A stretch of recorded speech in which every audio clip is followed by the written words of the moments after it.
Короче, это что-то со впуском. Мы сняли все ремни. Я поставил все ролики, поставил ремни. Один хуй, эта хуйня свистит.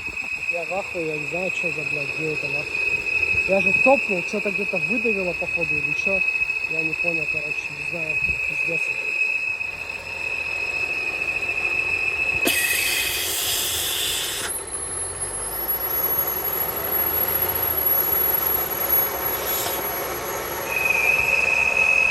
Такая хуйня, короче.